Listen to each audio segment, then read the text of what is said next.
So our focus on the beneficiary and the patient, the person-patient-centered care delivery system is really to improve both Medicare and Medicaid's patient experience, the satisfaction, their program awareness of their benefits and what they're eligible for, raise health literacy in our population so that they can be active participants, to have a system around the patient that focuses on their overall health status and not on the specific episode or the specific transaction that's occurring at the moment.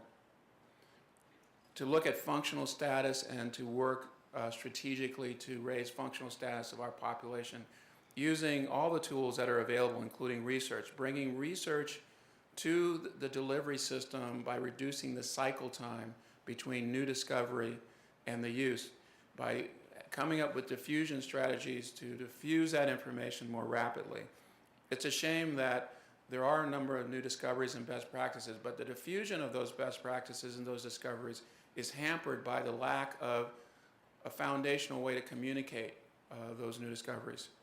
And then well-being. We want to be able to know that our beneficiaries, both in the Medicaid and Medicare programs, have a sense of well-being. The worst thing that we can do to a patient or a beneficiary is give them a sense of the unknown or that they're somehow being victimized by the system.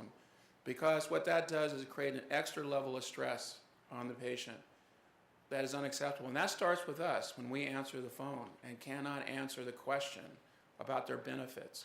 That's where the stress starts. And so we're looking internal about how do we become a better customer-focused organization. That also starts when the provider can't get straight answers.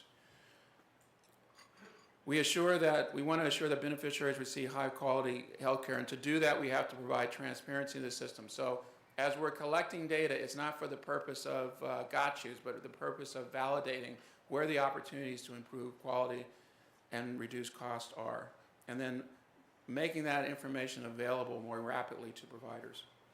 And then to assure our care is coordinated. What we want to do is create a delivery system that is naturally or organically aligned to organize and coordinate care around the patient. And to do that, in talking to systems why that doesn't occur, it's the way that we have reimbursed them is one of the major areas. And so we're really looking at how do we change that dynamic.